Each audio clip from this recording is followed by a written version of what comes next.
Now, honey, how many people did it take for you to be able to eat that apple? That's right. It didn't take any slaves for you to be able to eat that apple. And that's why it's not fair for you to do it. If you just go and feed yourself like that, just think of all the jobs that will be lost. Because we are fair people, you must be sure that at least 100 people have to work in order that we might be able to eat. That's a lot of people working for my benefit. What do I have to do to pay them back? Well, honey, your father just so happens to be much more valuable than all those people. So all he has to do is work at his important job for 15 seconds, and that becomes the equivalent of 17 years of the lives of the people who work to feed you. My father is so valuable that 100 people will exchange 17 years of their lives for what my father does in 15 seconds? Yes, isn't it wonderful? And most of the time, your father just stares out the window of his office. We are very blessed.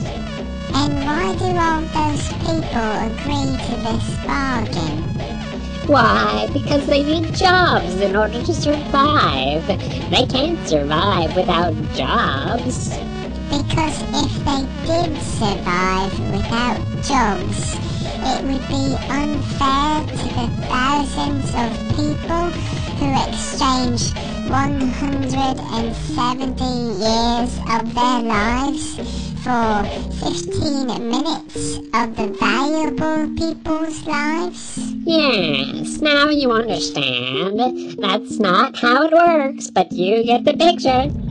The hundreds of people who work to make your lunch are in turn fed by your father. It's a perfectly fair and equal exchange.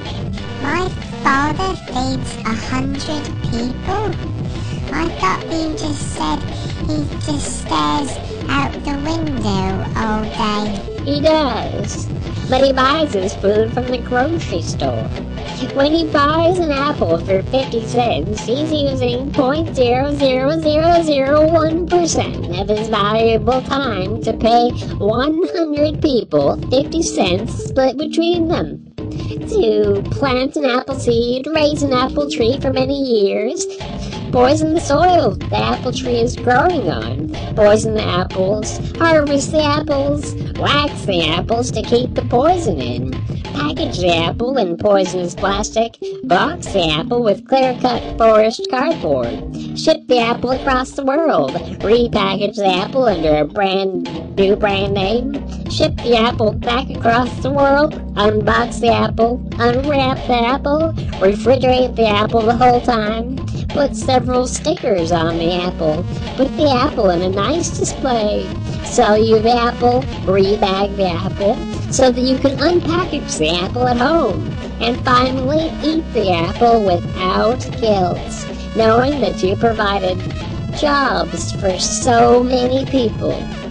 50 cents has to be split between all those people working to get me my apple?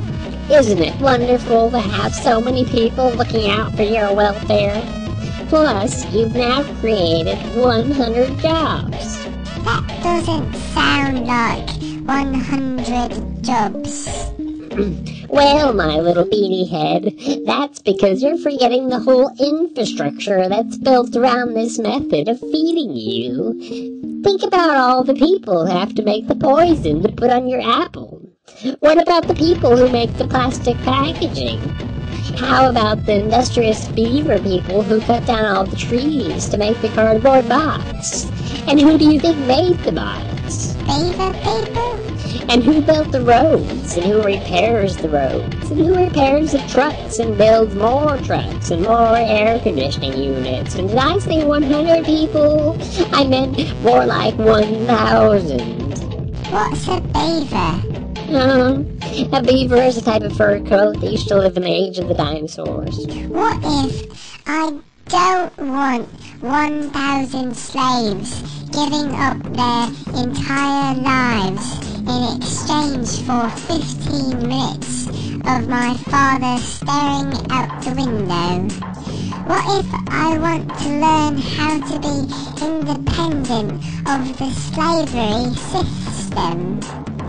Don't be silly, Bumpkins. You know very well that if you don't give all those 1,000 people jobs, they will all starve to death.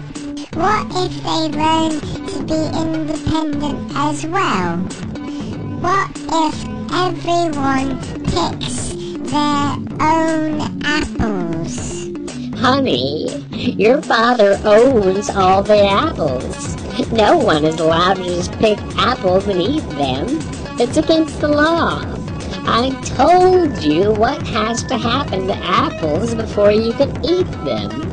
Did you forget already? Do you need a nap time? And when does the land the apple tree grows on get paid? Honey cakes, the land doesn't need to get paid. The land is there just to give and give and give and never wants anything in return. And anyway, you know the soil can't use money. Just wait until you get in preschool. They will teach you all about how the natural world works.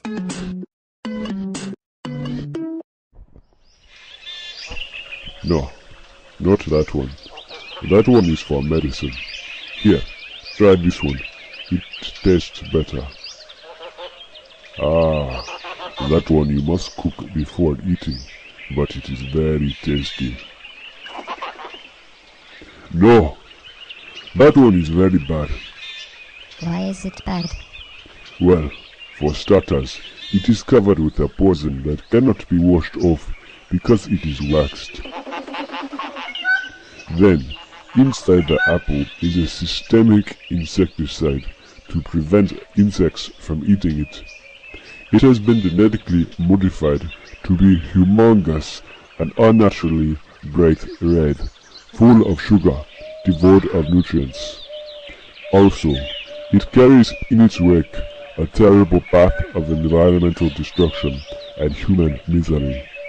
You would not be able to believe all the trouble that occurs with growing that apple. And also, if for some crazy reason you still wish to have that apple, you have to exchange a large part of your lifetime in order to get money to buy it. It is a very bad thing. Okay. I will know to avoid fruit with stickers from now on. Child, the first thing we teach you when your brain is young and genius is how to survive. How to let nature take care of you. We want you to be free. Do not have to work for others. You do not have to have others work for you. Because we do not want to be slaves. We do not want to own slaves or make people indebted to us. Now, just because we don't want to have to pay other people in order to exist on Earth, doesn't mean we do not have to pay at all. We still have to pay the soil when we eat, and we still have to make sure we take care of the children of whoever we are eating. If the children do not survive, then we all die.